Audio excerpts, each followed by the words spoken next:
నమస్తే, welcome to business weekend.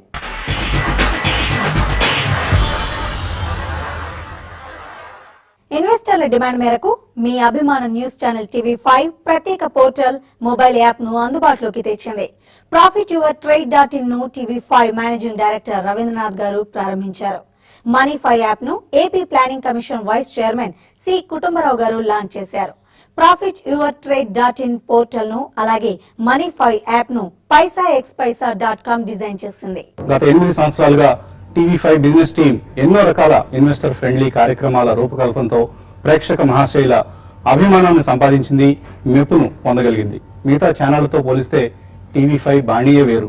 సమాచారాన్ని వేగంగా, స్పష్టంగా, నిష్పక్షపాతంగా ప్రజెంట్ చేయటం మన ఛానల్ ప్రత్యేకత. 2 అర్ధగంట కార్యక్రమాలు అలాగే వీకెండ్ కార్యక్రమాలతో సంతృప్తి చెందని ప్రేక్షకులు 24 అవర్స్ న్యూస్ ఛానల్ కావాలని, అలాగే మరింత సమాచారం, మార్గదర్శకం మాకు అవసరం అంటూ డిమాండ్ చేస్తూ ఉండడంతో ముందుగా ఒక సమగ్రమైన ఫైనాన్షియల్ పోర్టల్ను, మొబైల్ అప్లికేషన్ను రూపొందించి విడుదల చేయాలని నిర్ణయించాం. ముందుగా ఈ వెబ్సైట్ www.ProfitYourTrade.in లాంచ్ చేయాల్సిందిగా మా managing director Shri B Ravindranath గారిని వేదిక మీదకి ఆహ్వానిస్తున్నాను.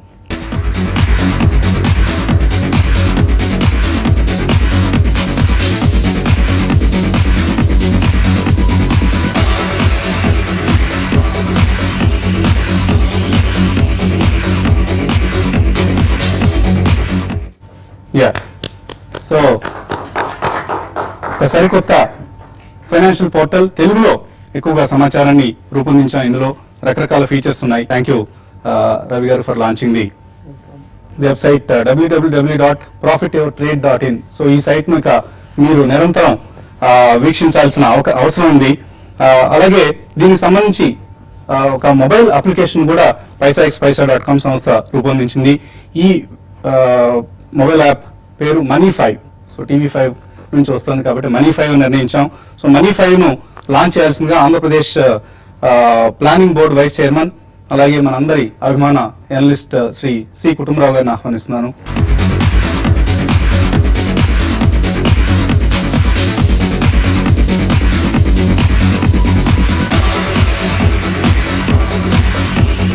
అతి తక్కువ కాలంలో దీన్ని తయారు చేసి మన ముందుకు తీసుకొని వచ్చారు.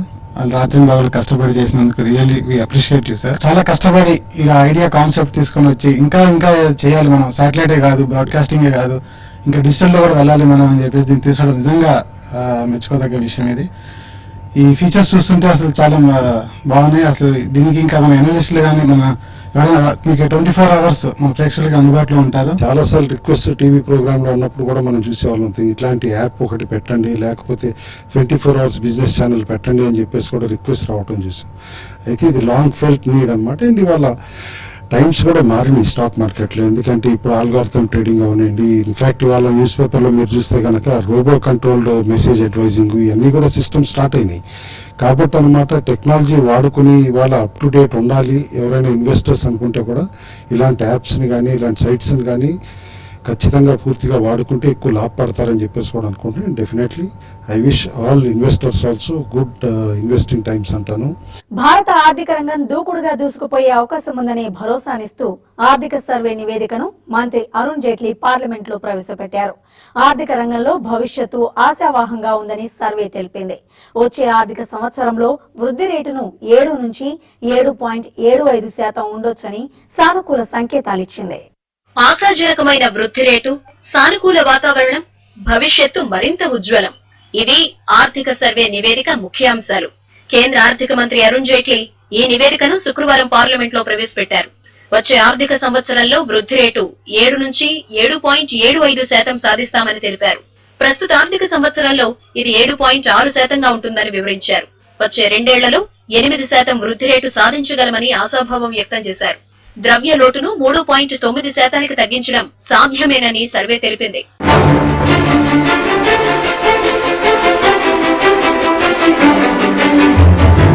ఏడు ఆర్థిక సంఘం సిఫారసుల వల్ల ఉద్యోగుల వేతనాలు పెరిగాయి. దీనివల్ల వారి కొనుగోలు శక్తి పెరిగిందని, డబ్బును ఖర్చు చేయడం కూడా పెరుగుతోందని సర్వే తెలిపింది. అదే సమయంలో అంతర్జాతీయంగా ఆర్థిక రంగం మందగించింది. దీంతో ఎగుమతులు తగ్గే ప్రమాదం ఉంది. అంతర్జాతీయ మార్కెట్లో చమురు ధరలు పెరిగితే దిగుమతుల భారం పెరగొచ్చని సర్వే హెచ్చరించింది. 1 ర్యాంక్ 1 పెన్షన్ అమలు వల్ల ఖజానాపై అదనపు భారం పడుతుందని తెలిపింది.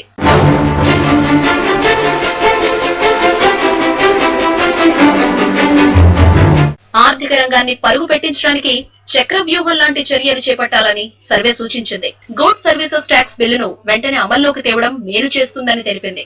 అలాగే కార్మిక రంగ సంస్కరణలు కూడా తక్షణం చేపట్టాలని సలహా ఇచ్చింది.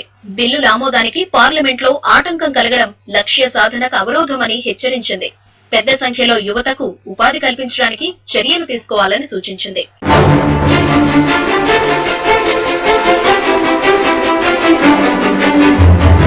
ప్రస్తుత ఆర్థిక సంవత్సరంలో పెట్టుబడుల కోసం బ్యాంకుల ద్వారా నిధుల సమీకరణ వేగంగా పెరిగింది. క్యాపిటల్ మార్కెట్ పరిస్థితి బాగుంది. బ్యాంకులు రుణాలు ఇవ్వడం కూడా పెరిగింది. మొత్తం 71 కంపెనీలు క్యాపిటల్ మార్కెట్ నుంచి 51,311 కోట్ల రూపాయలు సమీకరించాయి.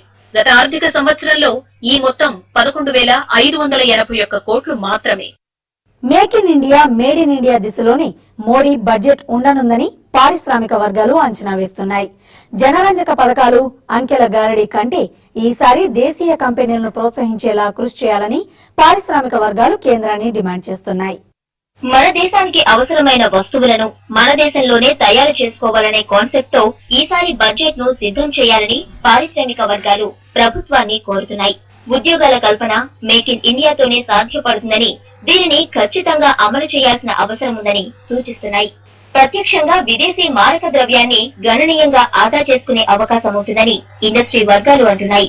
ఈసారి బడ్జెట్ ప్రభుత్వానికి ఛాలెంజ్ అని ఆర్థిక మంత్రికి కత్తి మీద సామే అంటున్నాయి. విదేశీ పెట్టుబడులను ఆకర్షించడంలో మోడీ ప్రభుత్వం బడ్జెట్ లో ప్రాధాన్యత ఇస్తున్నట్టు సమాచారం. ఇందుకు అవసరమైన అన్ని రకాల కేటాయింపులు ఇచ్చి నూతన కంపెనీల్లో పెట్టుబడులు పెట్టే వారికి పన్ను ప్రయోజనాలు సమకూరుస్తోందని భావిస్తున్నారు. తయారీ రంగం దూసుకుపోయేలా ప్రోత్సాహాలను ప్రకటించాలని, దీని ద్వారా నిరుద్యోగ సమస్యను తరిమి కొట్టాలనేది మోడీ సర్కార్ ప్లాన్. ఇలాంటి వాటి వల్ల ఉపాధి అవకాశాలు కలుగుతాయి తప్ప దీనివల్ల భారత్ కన్నా ఇతర దేశాలకే ప్రయోజనం ఎక్కువని దేశీయ పారిశ్రామికవేత్తల ఆందోళన. షార్ట్ టర్మ్ లో ఫైనాన్స్ చేస్తే లాంగ్ టర్మ్ లో ఏవైతే దేశానికి లాభం ఇస్తాయో, అంటే ప్రత్యేకంగా ఒక కంపెనీకి అంటూ కాదు, ఒక మన నాలెడ్జ్ బేస్ క్రియేట్ చేయడంలో కానీ, లేదా ఓవరాల్ గా కంట్రీకి బెనిఫిట్ ఇస్తాయో అలాంటి ఇష్యూస్ మీద ఖచ్చితంగా ప్రభుత్వం అనేది ఇన్సెంటివ్స్ ఇవ్వాలి. అయితే ఈ స్టార్ట్అప్ ఇండియా కానీ, ఈ కామర్స్ కానీ ప్రత్యేకంగా తీసుకుంటే ఈ రోజు మనం ఆంట్రప్రినర్షిప్ అనేది ఒక కమ్యూనిటీని క్రియేట్ చేయాలి. అలాంటి వాళ్ళకి ఏ విధంగా ఇన్సెంటివ్స్ ఇస్తాము అంటే, వాళ్ళు స్టార్ట్ చేసేటప్పుడు వెంచర్ ఫండింగ్ ఇవ్వండి. ఇవాళ ఉన్న పరిస్థితుల్లో మన ఒక ఐపీపీ ఇండిపెండెంట్ పవర్ ప్లాంట్స్ చాలా ఇబ్బందులు ఫేస్ చేయాల్సిన పరిస్థితి మనకి కనబడుతూ ఉంది. బడ్జెట్ లో ఫ్యూల్ అరేంజ్ చేయటం, గ్యాస్ అరేంజ్ చేయటం, కోల్ అరేంజ్ చేయటం, ఇలాంటివన్నీ కల్పించి, ఇదే కాకుండా ఏవైతే పవర్ ప్లాంట్స్ అనౌన్స్ చేయడం జరిగిందో వాటిని ఇమీడియట్ గా NTP notice to proceed power ministry ముందుకొచ్చి ఎంబటే వాటిని స్టార్ట్ చేస్తే చక్కగా మనకి నెక్స్ట్ మన ఒక short fall in power generation immediate గా జరిగే అవకాశం ఉందని చెప్పడం జరుగుతుంది. Make in India, startups India slogan ను ప్రభుత్వం తీసుకున్నప్పటికీ సంపద సృష్టిలో భారతీయుల పాత్ర లేకపోవడం బాధాకరం. స్టార్టప్ కంపెనీలు మొదటి 3 ఏళ్లు పన్ను కట్టాల్సిన అవసరం లేదని కేంద్రం చెప్తున్నప్పటికీ ఆ సమయంలో లాభాలు గడించే కంపెనీలు చాలా తక్కువ. భవిష్యత్తులో బిజినెస్ లీడర్స్ అవసరం ఎంతో ఉందని, వ్యాపారాన్ని ప్రారంభించేటప్పుడు ఇన్వెస్టర్లకు అతి తక్కువ వడ్డీ రేట్లకే రుణాలు ఇచ్చి స్టార్టప్స్ ను ప్రోత్సహించాలని పారిశ్రామికవేత్తలు డిమాండ్ చేస్తున్నారు. బిజినెస్ వీకెండ్ లో ఇప్పుడు షార్ట్ బ్రేక్ తీసుకుందాం.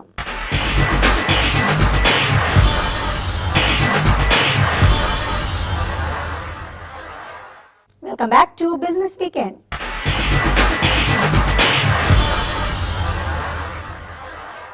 నిన్న మొన్నటి వరకు సొంతింటి కొనుగోళ్లకు దూరంగా ఉన్న అనేక మంది మళ్లీ మార్కెట్లకు దగ్గరవుతున్నారు.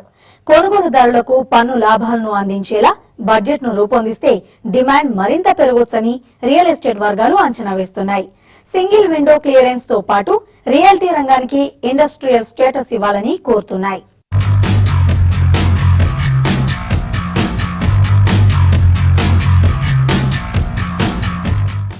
2022 నాటికి అందరికీ గృహ వసతి కల్పన కేంద్రం తీసుకున్న అత్యంత ముఖ్యమైన నిర్ణయాల్లో ఇది ఒకటి. అందరికీ అందుబాటు ధరల్లో గృహ వసతి కల్పించేందుకు ఈ రంగంలో విదేశీ ప్రత్యక్ష పెట్టుబడులపై ఉన్న నియంత్రణలను గతేడాది ప్రభుత్వం చాలా వరకు సడలించింది. అయితే రియల్ ఎస్టేట్ ఇండస్ట్రీ ఎప్పటి నుంచో డిమాండ్ చేస్తున్న సింగిల్ విండో పాలసీ పెండింగ్ లో ఉంది. దీంతో పాటు ఇతర పరిశ్రమల బ్యాంకులు, ఆర్థిక సంస్థల నుంచి తేలికగా నిధులు సమీకరించుకునే సౌలభ్యం తమకు కావాలని రియల్ ఎస్టేట్ రంగం డిమాండ్ చేస్తోంది. అమెరికా, ఐరోపా దేశాల్లో మంచి ఆదరణున్న రియల్ ఎస్టేట్ ఇన్వెస్ట్మెంట్స్ ట్రస్ట్ కు మన దేశంలో అనుమతి లభించినప్పటికీ వాటికి ఆశించిన స్థాయిలో ఆదరణ మాత్రం లభించలేదు. వాటిపై ఉన్న డివిడెండ్ డిస్ట్రిబ్యూషన్ ట్యాక్స్ కూడా అడ్డంకిగా మారిందని పరిశ్రమ వర్గాలు చెబుతున్నాయి. రియల్ ఎస్టేట్ ఇన్వెస్ట్మెంట్ ట్రస్ట్ ఈ రెగ్యులేటరీ ప్రొవిజన్ ఆల్రెడీ ఎగ్జిస్టెన్స్ లో ఉంది, కానీ it's been on the back bench. ఎందుకంటే మన స్టేక్ హోల్డర్స్ కి మన ఇన్ఎఫిషియెంట్ టాక్సేషన్ వల్ల అది చాలా మోటివేటింగ్ గా కనిపించట్లేదు. కానీ మనం ఓవరాల్ గా చూసుకుంటే మన REIT is a very real estate changing instrument. మన ఓవరాల్ సప్లై సినారియో ఏది చాలా తక్కువ ఉంది పాన్ ఇండియాలో, ఎస్పెషల్లీ సౌత్ ఇండియాలో కమర్షియల్ స్పేస్ సప్లై చాలా తక్కువ ఉంది అనేసి మేము చెప్తూ ఉంటాము. ఈ రీట్ ని కరెక్ట్ గా మనం ఎన్ఫోర్స్ చేసుకుంటే, ఇంప్లిమెంట్ చేస్తే దెన్ ఆ సప్లై సినారియో చాలా మట్టికి ఇంప్రూవ్ అయ్యి మన డిమాండ్ కి కరెక్ట్ గా మ్యాచ్ అయినట్టు మనం చేసుకోవచ్చు. సో దీంట్లో మన DDT dividend deduction dividend deduction tax దాన్ని కంప్లీట్ గా అబాలిష్ చేసేస్తే ఈ రీట్ కొంచెం బెటర్ గా ఇంప్లిమెంటేషన్ అయ్యే ఛాన్స్ ఉంది. ఇవన్నీ ఒకెత్తైతే 2022 నాటికి దేశ ప్రజలందరికీ సొంతిల్లు కల్పించడం మరో ఎత్తు. ఈ కళ సాకారం కావాలంటే ప్రభుత్వం, ప్రైవేట్ రంగం భాగస్వామ్య పద్ధతిలో గృహ నిర్మాణ ప్రాజెక్టులు చేపట్టాలని ఇండస్ట్రీ కోరుతోంది. అలాగే ప్రస్తుతం గృహ రుణాలపై 2 లక్షల రూపాయలుగా ఉన్న పన్ను మినహాయింపును 6 లక్షలకు పెంచాలని బిల్డర్లు డిమాండ్ చేస్తున్నారు. హౌసింగ్ ఇంట్రెస్ట్ రేట్ స్పెషల్లీ ఎంత తగ్గుతున్నాయి, సో దట్ మేము కూడా ఒక సొంత ఇంటిదారి కావచ్చు అనేది రెండో విషయము. క్యాపిటల్ గెయిన్స్ విషయంలో కూడా ఆల్వేస్ ఇప్పుడు మన స్టాక్ మార్కెట్ తో పోల్చుకొని రియల్ ఎస్టేట్ లో క్యాపిటల్ గెయిన్స్ ఎక్కువ ఉన్నాయి కాబట్టి అవి కూడా తగ్గిస్తే బాగుంటుంది, ఇండస్ట్రీ కూడా ఫ్లరిష్ అవుతుంది అనేది మరొక డిమాండ్ ఇది. తర్వాత జనరల్ గా ఇప్పుడు మనం ఈజ్ ఆఫ్ డూయింగ్ బిజినెస్ గురించి చాలా మాట్లాడుతున్నాం ఈ మధ్యకాలంలో. అంటే make in India or housing for all కావాలన్నా ease of doing business is most important. దాంట్లో ఆన్లైన్ విధానంలో మన బిల్డింగ్ పర్మిషన్స్ ఇవ్వాలంటే కొంత ఖర్చు అవుతుంది. దీనికాగా government of India under smart cities programme కానీ వేరే ప్రోగ్రామ్ లో కానీ కొంత గ్రాంట్స్ ఇవ్వగలిగితే, మున్సిపాలిటీస్ కానీ స్టేట్ గవర్నమెంట్స్ ఇవ్వగలిగితే ఈజ్ ఆఫ్ డూయింగ్ బిజినెస్. నిర్మాణ పరిశ్రమలో కీలకమైన సిమెంట్ పై సెంట్రల్ ఎక్సైజ్ డ్యూటీని 12.5% నుంచి 10.5%కి తగ్గించాలని పరిశ్రమ వర్గాలు డిమాండ్ చేస్తున్నాయి.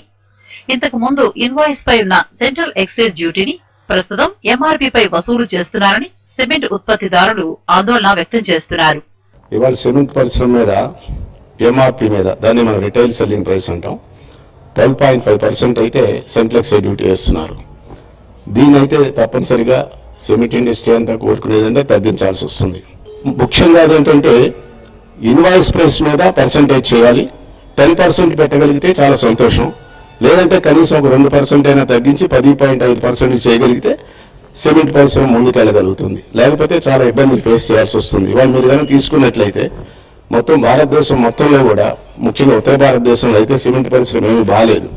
అలాగే దక్షిణ భారతదేశ పరిశ్రమ కూడా ఎన్నో ఒడిదుడుకులు ఇదివరకు ఎదుర్కొంది, ఇప్పుడు ఎదుర్కొంటోంది. కాబట్టి కేంద్ర ప్రభుత్వం నుంచి తప్పనిసరిగా ఈ రిలీఫ్ కనుక సెంట్రల్ ఎక్సైజ్ డ్యూటీలో కనుక ఇవ్వగలిగితే సిమెంట్ పరిశ్రమ ముందుకెళ్లే అవకాశం అయితే ఈ దేశంలో కనపడుతుంది. దేశ జీడీపీలో 7% వాటాగా ఉన్న రియల్ ఎస్టేట్ రంగ అభివృద్ధికి కేంద్రం కృషి చేయాలని ఇండస్ట్రీ డిమాండ్ చేస్తోంది. జీఎస్టీ వస్తే పన్నుల భారం తగ్గుతుందని, రాబోయే సమావేశాల్లో అయినా ఈ బిల్లు పాస్ అయ్యేలా కేంద్రం చొరవ చూపాలని రియల్ ఎస్టేట్ ఇండస్ట్రీ కోరుతోంది. ఇక వచ్చే వారానికి F&O రికమెండేషన్స్, స్పెసిఫిక్ స్టాక్స్ కోసం మార్కెట్ అనలిస్ట్ కుటుంబరావు గారి విశ్లేషణను ఇప్పుడు చూద్దాం. గత వారం మార్కెట్స్ భారీ ఒడిదుడుకులకి లోనవటం మనం చూసాం. ఎందుకంటే ఒక పక్కన railway budget, pre economic survey కూడా వచ్చినాయి అనమాట. అదేవిధంగా గ్లోబల్ క్యూస్ కూడా కొంచెం వాలటిలిటీ ఉండటంతో అనమాట మన మార్కెట్స్లో కూడా అది రిఫ్లెక్ట్ అవటం చూసాం. అయితే క్లియర్లీ ఇన్ షార్ట్ టర్మ్ మార్కెట్ని ప్రభావితం చేసే అంశం బడ్జెట్ ఉన్నా సరే, వచ్చే సోమవారం నాడు రాబోయే యూనియన్ బడ్జెట్, గ్లోబల్ క్యూసే ప్రధానంగా మార్కెట్ దిశని నిర్దేశిస్తున్నాయని చెప్పేసి మనం అనుకోవచ్చు. ఎందుకంటే వారం మధ్యలో మనం చూసాం రూపాయి డాలర్కి అగేన్స్ట్ భారీగా పతనమై రీసెంట్ లో కూడా టచ్ అయింది. అందుకని చెప్పేసి అనమాట ఎప్పటి వరకు అయితే కనుక ఇట్లా రూపీ క్షీణిస్తూ ఉంటుందో ఎఫ్ఐ యాక్టివిటీ కూడా చాలా స్లోగా ఉంటుంది. ఇన్ఫ్యాక్ట్ సేల్స్ ఎక్కువ ఉంటాయి కాబట్టి మార్కెట్స్ వీక్ వికెట్ పైన ఉండటానికి ఎక్కువ పాసిబిలిటీ కనిపిస్తుంది.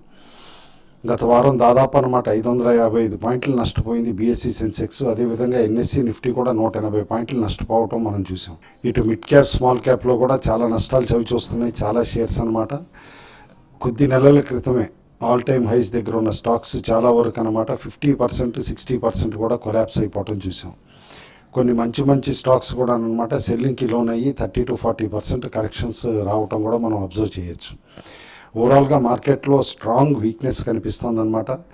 ఎనీ ర్యాలీ వస్తే దాదాపు 3% పైన సెన్సెక్స్ నిఫ్టీ పెరిగిన గత వారంలోనే తిరిగి 2.3% అనమాట నష్టపోవటం కూడా చూసాం. కాబట్టి ఇట్లా ఇంట్రా వీక్ వాలటిలిటీ అదేవిధంగా అనమాట ఇంట్రా మంత్ వాలటిలిటీ కూడా మనం అబ్జర్వ్ చేయాల్సి వస్తుంది నెక్స్ట్ ఫ్యూ మంత్స్ కూడా. ఎందుకంటే ఇప్పుడు బడ్జెట్ అయిపోయిన తర్వాత ఈ సంవత్సరం మాన్సూన్ ఎట్లా ఉంటుంది అనేది కూడా కీలకం అవుతుంది. ఇటు ఇండెక్స్ టెక్నికల్స్ చూస్తే కనుక క్లియర్లీ చూస్తున్నాం అనమాట 22,800 దగ్గర స్ట్రాంగ్ సపోర్ట్ కనిపిస్తుంది బీఎస్సీ సెన్సెక్స్కి.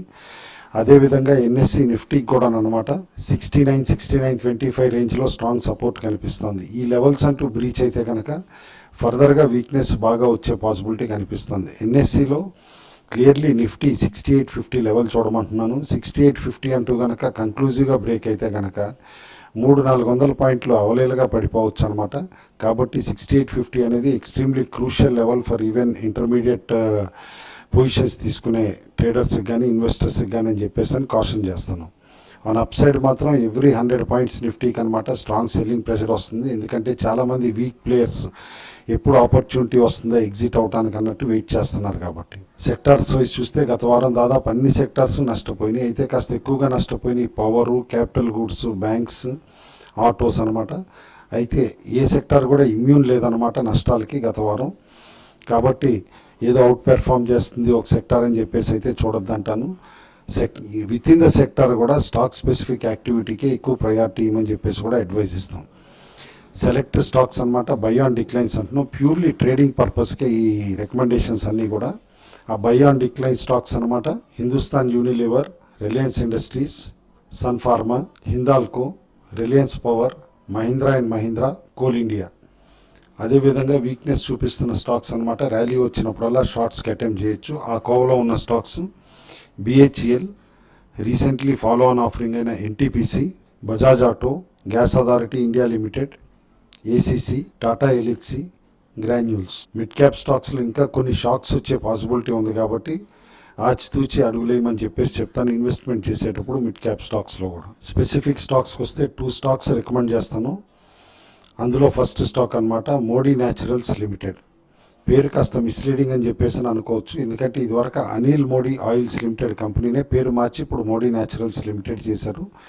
కానీ ఈ కంపెనీని అనమాట ఎడిబుల్ ఆయిల్ స్పేస్లో బాగా ముందుకు దూసుకెళ్తుంది. ఎందుకంటే కొన్ని లైఫ్ స్టైల్ ప్రోడక్ట్స్ లైక్ ఏదంటే ఆలివ్ ఆయిల్ బ్లెండ్ చేసి అనమాట ఒలివా అనే బ్రాండ్ ఏదైతే ఇంట్రడ్యూస్ చేశారో అది బాగా సక్సెస్ చూసింది అండ్ ర్యాపిడ్గా సేల్స్ కూడా పెరుగుతున్నాయి. అదే డిఫరెంట్ బ్రాండ్స్ అనమాట మస్టర్డ్ ఆయిల్ అవనేయండి, ఇటు రైస్ బ్రాన్ ఆయిల్ అవనేయండి, కనోలా ఆయిల్ అవనేయండి, అన్నీ కూడా డిఫరెంట్ బ్రాండ్స్ కింద మార్కెట్ చేస్తుంది. రిజోలో, మిల్లర్, ఇట్లా తరాయ్ శుద్ధ్ అని.